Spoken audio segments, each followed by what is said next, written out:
बिसैलोले हात काट्यो बिसैलोमा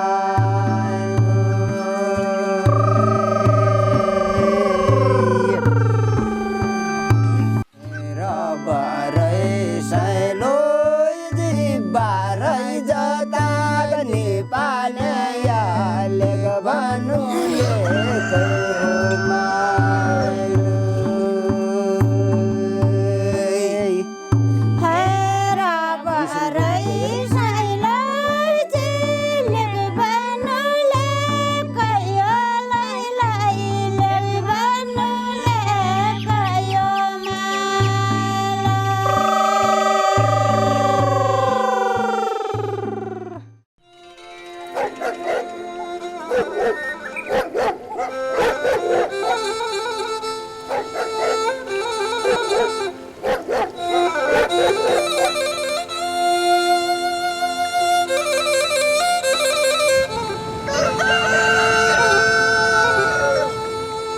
भालेको डाकोसँगै बिउजिने बस्तीहरू, न्याउलीचरीको बिरही धुन गुन्जिने पाखा पखेरीहरू, समशीतोष्ण हावाले सुसेल्ने सुन्दर टाकुरीहरू अनि झ्याउकिरीको झैँ झैँसँगै बास खोज्ने ती अँधेरी साँझहरू गाउँले परिवेशका पहिचान हुन्।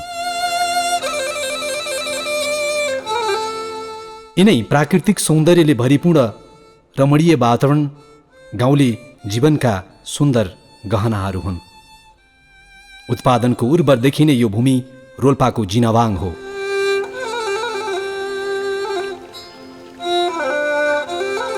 नेपालको सङ्घीय संरचनासँगै जिनावाङ विभक्त भएर हाल गङ्गादेव गाउँपालिकाको 3 र 2 नम्बर वडा बनेको छ। जिनावाङको नामाकरणका पछाडि एउटा पौराणिक किम्वदन्ती छ। जिनावाङको डाँडागाउँ चौतारा आसपास क्षेत्रमा सबैभन्दा पहिले घरती समुदायहरू बसोबास गर्न आइपुगे रे। उनीहरू बस्ने नजिकै एउटा चौर थियो। जीविका चलाउन राडी, पाखी, बखु वा स्थानीय भाषामा भाङ्रो बुन्ने गर्थे। आफै बुनेका घरेलु कम्बल वा भाङ्रोलाई चिल्लो र मुलायम बनाउन गाउँलेहरू एउटा जिन भन्ने औषधि चौरमा बसेर दल्थे।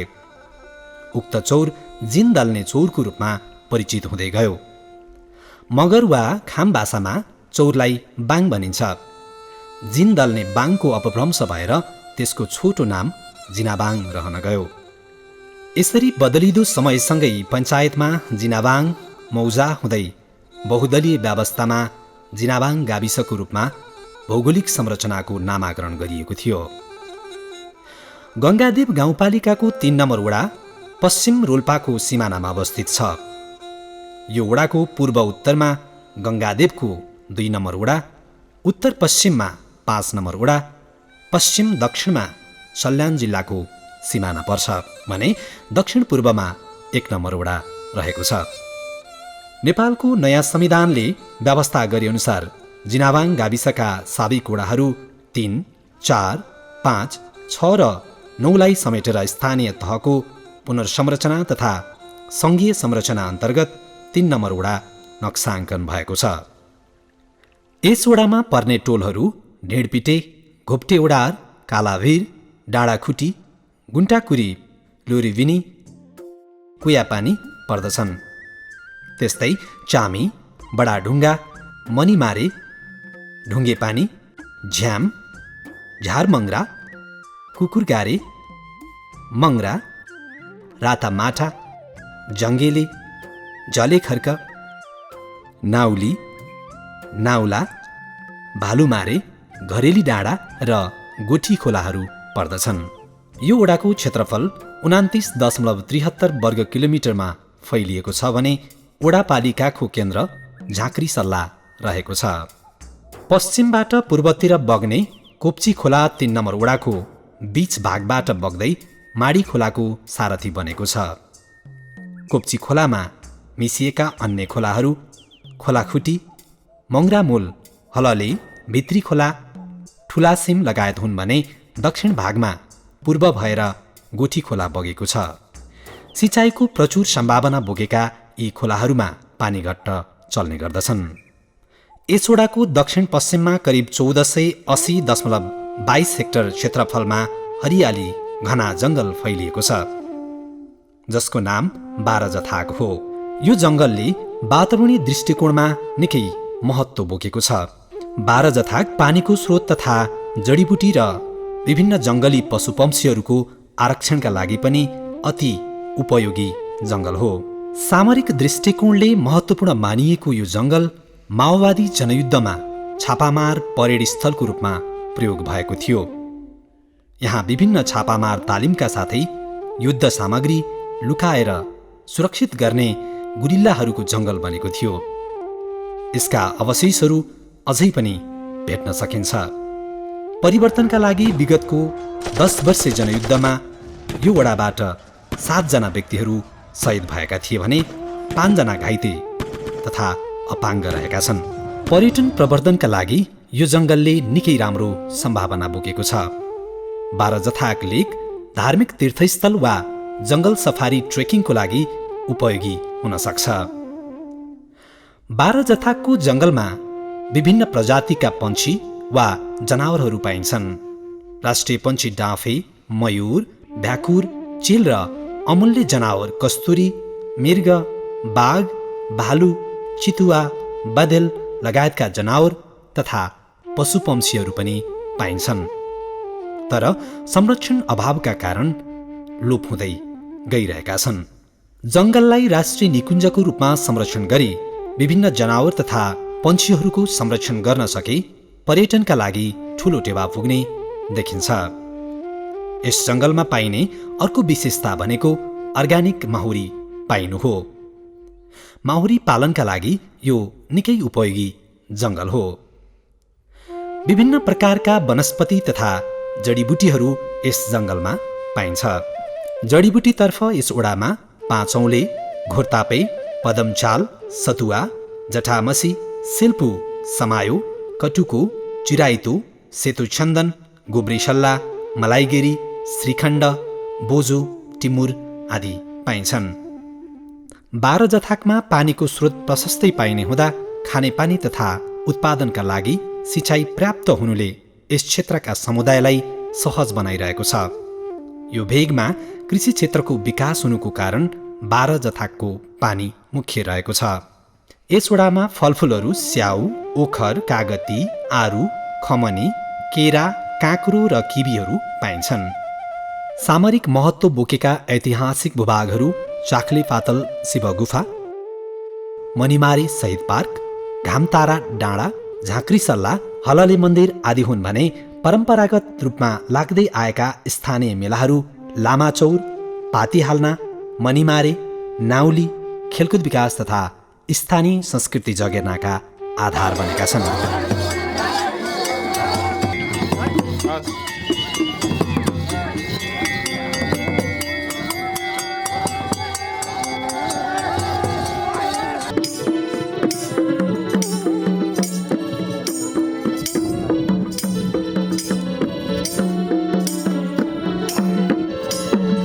जिनावाङको मनिमारे एक ऐतिहासिक प्रसिद्ध ठाउँ हो।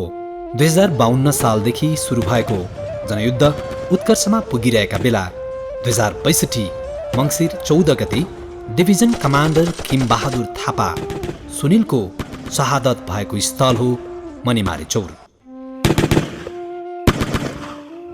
उक्त युद्ध स्थलमा हाल मनिमारे हाट बजार तथा सुनिल स्मृति शालिग निर्माण गरिएको छ। संसद विकास कोष र गङ्गादेव गाउँपालिकाको लगानीमा रोल्पा गजुलका किमबहादुर थापा सुनिल सँगै सल्यानका झक्कुप्रसाद पुन निर्ममको शालिग बनाइएको छ। सल्यानका निर्ममको पनि रोल्पाका सुनिलसँगै शहादत भएको थियो। विगतमा युद्ध गरिरहेको मनिमारेले यतिखेर कृषि क्रान्ति गरिरहेको छ। आफ्नो परिचय स्मार्ट कृषि गाउँको रूपमा दिइरहेको छ। भूमि व्यवस्था, कृषि तथा सहकारी मन्त्रालय, कृषि ज्ञान केन्द्र रोल्पाको समन्वयमा लागू भइरहेको प्रदेश स्तरीय स्मार्ट कृषि गाउँ कार्यक्रम युद्ध पर्यटन क्षेत्रको एउटा नमुना हो। युद्धताका बन्दुकका गोलीहरू फल्ने यो ठाउँमा अहिले स्मार्ट कृषिका बिउहरू फलिरहेका छन्। जिनावाङमा सबैभन्दा राम्रो उत्पादन आलु, स्याउ, रायो भाजी, किवी, ओखर मानिन्छ। परम्परागत उत्पादनतर्फ मकै, गहुँ-जहु, कोदो, बटमास, सिमी आदि हुन्छ भने तरकारी उत्पादनमा पनि राम्रो सम्भावना बोकेको यस क्षेत्रमा काउली, बन्दा, टमाटर, साग, लसुन, प्याज आदि उत्पादन हुने गरेको छ। व्यावसायिक कृषि खेतीका दृष्टिकोणले गङ्गादेव गाउँपालिकाकै सबैभन्दा धेरै उत्पादनमा जोड दिएको क्षेत्र जिनावाङ हो। यहाँ व्यावसायिक खेतीका लागि आलु पकेट र ओखर ब्लक कार्यक्रम समेत लागू भइरहेका छन्।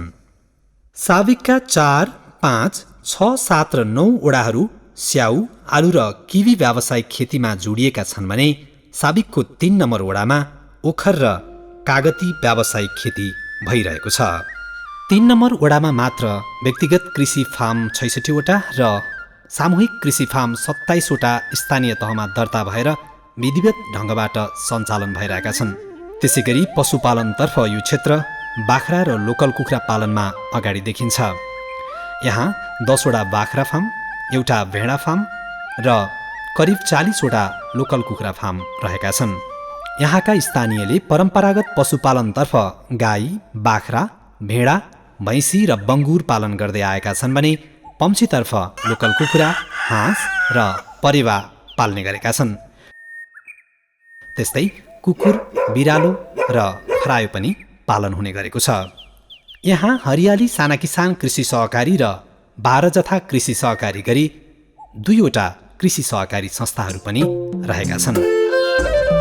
साविक जिनावाङ गाविसलाई 2टा वडामा विभाजन गरिएको छ, 2 र 3। त्यसमध्ये पनि आज 3 नम्बर वडा यो जिनावाङको पहिचान भनेको यहाँका कृषि क्षेत्रमा यो जिल्लाकै उत्कृष्ट वडा हो। जिल्लामै एउटा यो उत्पादनमूलक कृषिमा उत्पादनमूलकको एउटा राम्रो वडाको पहिचानको रूपले लिएका छौँ। शैक्षिक क्षेत्रमा जिनावाङले रोल्पा जिल्लामै राम्रो प्रभाव पारेको छ। यो वडामा रहेको वीरेन्द्र मावि नाउली पुरानो इतिहास बोकेको विद्यालय हो। यो रोल्पा जिल्लाकै 6औं पुरानो माध्यमिक विद्यालय अन्तर्गत पर्दछ। उक्त विद्यालयमा विगत 3 वर्षदेखि CTE-VT अन्तर्गतको 18 महिने कृषि GTA कार्यक्रम समेत लागू भएको छ। कक्षा 12सम्म अध्ययन अध्यापन हुने यो विद्यालय 2020 सालमा स्थापना भएको थियो भने यस विद्यालयको स्थापना र स्तरोन्नतिको लागि स्थानीय समाजसेवी तथा राजनीतिक अग्रज गङ्गाराम डाँगीको महत्त्वपूर्ण भूमिका रहेको छ। रोल्पा जिल्लाकै शैक्षिक क्षेत्रमा योगदान पुर्याएका डाँगी यस समाजका असल अगुवा अभिभावक हुन्। यसै वडामा रहेको सिद्धार्थ नमुना मावि गोप्टे ओडार छोटो समयमा तीव्र शैक्षिक गतिमा हिँडेको विद्यालय हो। साविक 3 नम्बर वडामा रहेको उक्त विद्यालय 2045 सालमा स्थापना भएको थियो। स्थानीय समाजसेवी तथा राजनीतिज्ञ कुलबहादुर खत्रीको विशेष सक्रियतामा स्थापना भएको विद्यालय हाल सङ्घीय नमुना कार्यक्रमको मापदण्डभित्र रहन सफल भएको छ। स्थानीय जागरुक युवाहरूको कुशल नेतृत्वदायी पहलकदमी र समुदायको सकारात्मक भूमिकाका कारण हाल नेपाल सरकार सङ्घीय कार्यक्रम अन्तर्गत 5 वर्षीय नमुना विद्यालय निर्माण कार्य अघि बढिरहेको छ।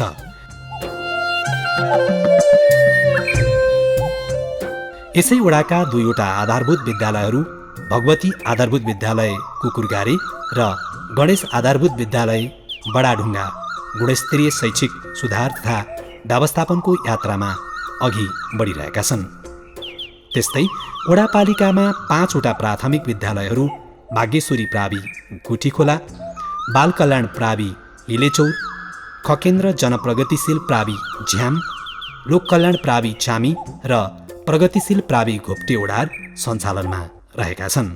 3 नम्बर वडामा मात्रै सबै गरी 9 वटा विद्यालयहरू सञ्चालनमा छन्। तुलनात्मक हिसाबले शिक्षण पेसामा जिनावाङका शिक्षकहरूको वर्चस्व रहने गरेको छ।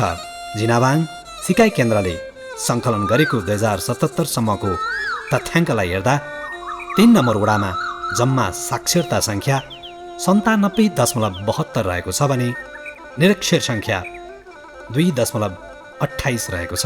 त्यस्तै स्नातक तह पास गरेका 91 जना र स्नातकोत्तर तह पास गरेका 14 जना रहेका छन्।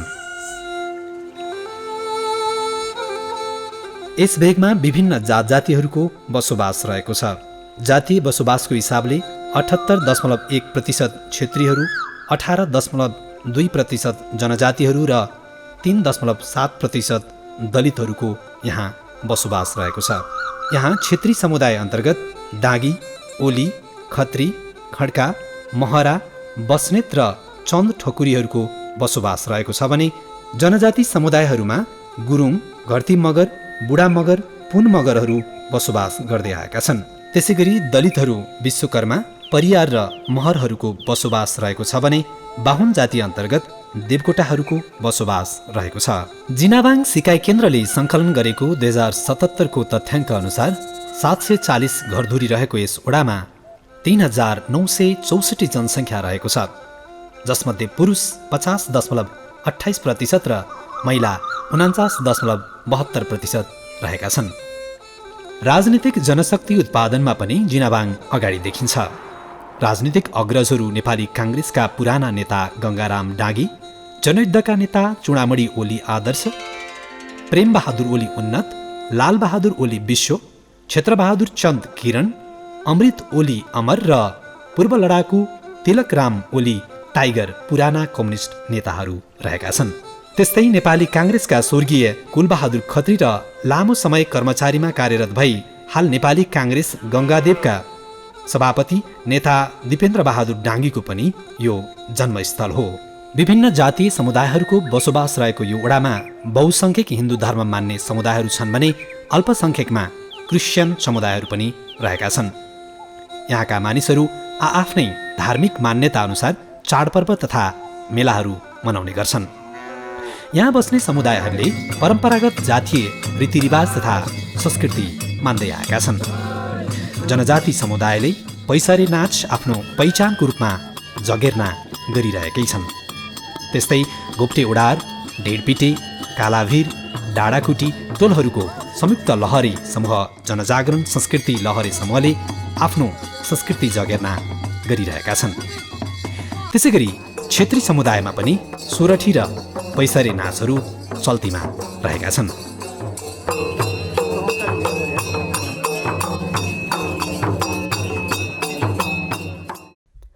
यहाँका विभिन्न टोलमा 9वटा महिला आमा समूहहरू सक्रिय छन्।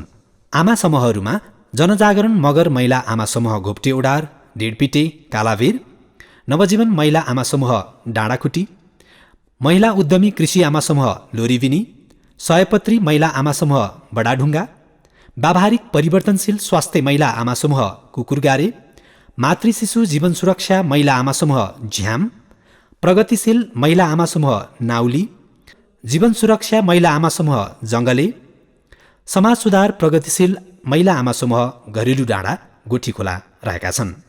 आजका महिलाहरूमा लैङ्गिक समानताका लागि सङ्गठित चेतनाको उल्लेख्य विकास भएको पाइन्छ।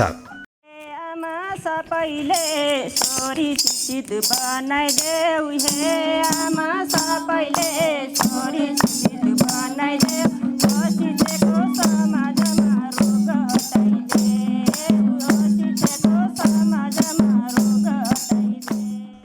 यहाँका क्लबहरूमा सृजनशील नवयुवा प्रतिभा क्लब कुकुरगारे र जनज्योति नवप्रतिभा जनसंस्था लोरिविनी सक्रिय अवस्थामा छन्। यी विभिन्न समूहहरूले विवाह तथा पूजाआजा र मेला पर्वहरूमा उपस्थित हुने तथा आफ्नो पहिचान झल्किने कला संस्कृति प्रस्तुत गर्ने गरिरहेका छन्।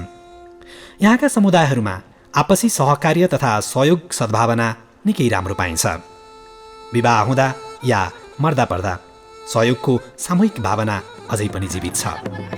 स्थानीय मौलिक लोक भाकामा साइलेजी भाका यहाँको चलनको भाका हो, तर नयाँ पुस्ताहरू साइलेजीको भाकाप्रति त्यति जागरुक नहुँदा लोप हुने अवस्थामा पुगेको छ। हो बाराई हो दाङ्गराई हो कोद बिना रेउकीमा हे बाराई साइका देश जुबले सलिया बयल खेल्न एउकीमा। जनजाति समुदायमा धामी झाँक्री उत्पन्न हुने पुरानो धार्मिक मनोविज्ञान अहिले पनि चलिरहेको छ। झाँक्री भएका पुर्खाहरू आफ्ना भाइ सन्तान वा इष्टमित्रमा पुनः फर्किआउने र झाँक्री उगार्नुपर्ने परम्परा कालदेखि चल्दै आएको धार्मिक चलन अहिले पनि छ। जनजाति र दलित समुदायभित्र मान्छे मर्दा 3 दिनभित्र शुद्ध गर्दा यिनै झाँक्रीहरूद्वारा गराइन्छ। त्यस्तै क्षेत्री समुदायमा जीवन सुख शान्तिका लागि ब्राह्मणहरूद्वारा यज्ञ, रुद्री तथा सत्यनारायणको कथा सहितको पूजापाठ गर्ने चलन रहेको छ भने मान्छे मरेको 13 दिनको काजक्रिया हुँदा ब्राह्मणहरूद्वारा शुद्ध गराइन्छ। समुदायहरूमा विभिन्न खाले देवी देवता तथा कुल पूजा गर्ने प्रचलन पनि कायमी छ। गङ्गादेवमा प्रवेश गर्ने मुख्य सडक बाटो रोल्पा झ्याम र निगालपानी पातिहाल नभएर आगमन भएको छ। यी सडक दाङ सल्याङका मुख्य सहरहरू हुँदै आउने सडकहरू हुन्। वडाका प्राय टोलहरूमा सडक बाटो पुगेको छ। पुलपुलेसा, प्रतीक्षालय, मसानघाट निर्माण, गोरेटो बाटो निर्माण लगायतका कामहरू वर्षेनी हुँदै आएका छन्। जिनावाङको साविक 3, 4 र 5 वडामा बिजुलीको केन्द्रीय लाइन विस्तार भइसकेको छ। अन्य टोलहरूमा पनि विस्तारको क्रम रहेको छ। पूर्ण सरसफाई, उन्मुक्त हरित नमुना वडा र आर्थिक समृद्धि तथा जीवन स्तर सुधारका लागि हरित गाउँ कार्यक्रम 2075 सालमा लागू भएको थियो। बाथरुमीय सरसफाई र सामाजिक एकरूपताको आधार बनाएको उक्त गाउँमा प्राय घरहरू हरिया रङमा देखिनु यसको विशेषता हो। म गर्वसाथ भन्न चाहन्छु, यो नेपालको पहिलो हरित वडा घोषणा गरेका छौँ। नेपालको पहिलो हरित वडा घोषणा गर्न चाहन्छौँ थिएन। हामीले त्यसका लागि यहाँका महिला आमा समूह, यहाँका सम्पूर्ण राजनैतिक दल सहकार्य गरेर नै नेपालको पहिलो हरित वडा घोषणा गरेका छौँ। लोकसेवा दिने विद्यार्थीहरूलाई पनि अहिले त्यो पर्सन आइरहेको छ। त्यसमा नै मलाई गर्व लाग्छ। महिला सशक्तिकरणका लागि उनीहरूको सिप र क्षमता विकास गर्न विभिन्न खाले सिपमूलक तालिमहरू वडा कार्यालयको समन्वयमा प्रदान भएका छन्। स्वास्थ्य सचेतनामा पनि जुटिरहेका महिलाहरूले वडापालिकासँग सहकार्य गरेर एम्बुलेन्सको व्यवस्थापन समेत हुँदैछ। यहाँका किसानहरूको लगाव प्राकृतिक स्रोत र साधनहरूको अनुकूलताका कारण यो क्षेत्रमा कृषि पर्यटनको निकै सम्भावना रहेको छ। यहाँका बाख्रा फर्महरू र नर्सरी तथा फलफुल बगैँचाहरू अवलोकनका लागि आगन्तुक पाहुनाहरू वर्षेनी भित्रिरहेका छन्। त्यस्तै यहाँका कृषकहरूलाई विभिन्न स्थलमा कृषि भ्रमण र वृद्ध आमा बुबाहरूलाई तीर्थ भ्रमण वडापालिकाको संयोजनमा हुँदै आएको छ।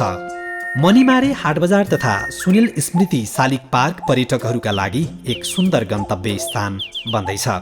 उत्पादित बिउ बिजनहरूको उचित व्यवस्थापन र बिक्री वितरणका लागि विभिन्न प्रकारका कोल्ड स्टोर बनिरहेका छन्। 2वटा आलु स्याउ कोल्ड स्टोर निर्माण भइरहेका छन् भने गाउँपालिकाको समन्वयमा प्रदेश स्तरीय अनुसन्धान केन्द्र निर्माण प्रक्रियामा रहेको छ। स्थानीय उत्पादनको बजारीकरणमा भने केही असहजता देखिन्छ। उत्पादित सबै वस्तुहरूको बिक्री वितरणमा बिचौलियाहरूको प्रभावले किसानहरू उचित मूल्यबाट वञ्चित हुनुपर्ने समस्या रहेको छ। यस क्षेत्रका मुख्य बजारहरू गोठीखोला, नाउली, झाम, निगालपानी, पोखरी बजार र पातिहाल्ना रहेका छन्। न्यूनतम आवश्यकताहरूलाई पूर्ति गर्न यिनै बजारहरूले सहायता दिइरहेका छन्। वडाभित्र आधारभूत स्वास्थ्य केन्द्र कुकुरगारे रहेको छ भने साविकका प्रत्येक वडाहरूमा बर्थिङ भवनहरू निर्माण भएका छन्। यहाँ खानीहरूको प्रचुर सम्भावना रहेको छ। तामाखानी, मट्टीतेल खानी, सुनखानी र चुनाखानीको सम्भावना सर्वेक्षणहरूमा भेटिएका थिए, जसमध्ये तामाखानीका लागि गाईगौरी स्थान, मट्टीतेलका लागि हलले चौर, सुनखानी र चुनाखानीका लागि जङ्गलेका स्थलहरू सर्वेक्षण भएका थिए। स्थानीयहरू चुना आफैले घरेलु प्रविधिबाट निर्माण गरेर स्याउ तथा फलफुलको बोटमा प्रयोग गर्दै आइरहेका छन्। 2074 असोज 14 गते भएको स्थानीय तहको चुनावद्वारा वडाध्यक्षमा जलेश कुमार केसी निर्वाचित हुनुभएको थियो। बडाढुङ्गा घर भएका जलेश कुमार केसी नेकपा माओवादी केन्द्रको तर्फबाट उम्मेद्वार हुनुहुन्छ। अन्य वडा सदस्यहरूमा लोकमान ओली, दिपेश डाङ्गी, निर्मला खड्का, केसरी विक निर्वाचित हुनुभएको थियो। जसमध्ये वडा सदस्य लोकमान ओली जिल्ला समन्वय समिति सदस्यमा मनोनित हुनुभएको थियो। वडा सदस्य दिपेश डाँगी, वडा महिला प्रतिनिधिमा निर्मला खड्का र दलित प्रतिनिधिमा केशरी विक सबै नेकपा माओवादी केन्द्रका प्रतिनिधि हुनुहुन्छ।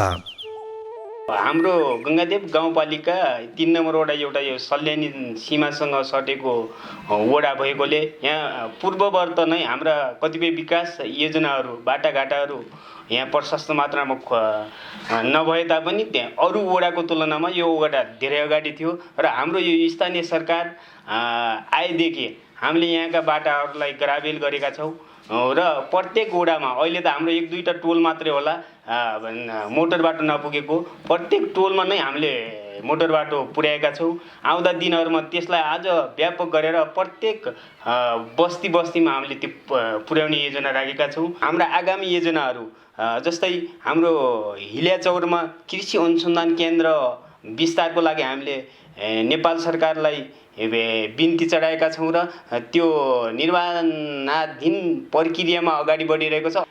आगामी कार्यकालमा विस्तार गरेर यो लुम्बिनी प्रदेशको उत्कृष्ट एउटा अनुसन्धान केन्द्र त्यहाँ बाख्रा छ, त्यहाँ रायो अनुसन्धान छ, बाख्रा अनुसन्धान, आलु स्याउलाई विस्तृत गरेर त्यसलाई अगाडि बढाउने र त्यो अनुसन्धान केन्द्रको स्थापना गर्ने हामी एउटा लक्ष्य त्यो राखेका छौँ। र अर्को यस वडामा अन्तर्गत श्री सिद्धार्थ नमुना माविलाई हामीले पाएका छौँ।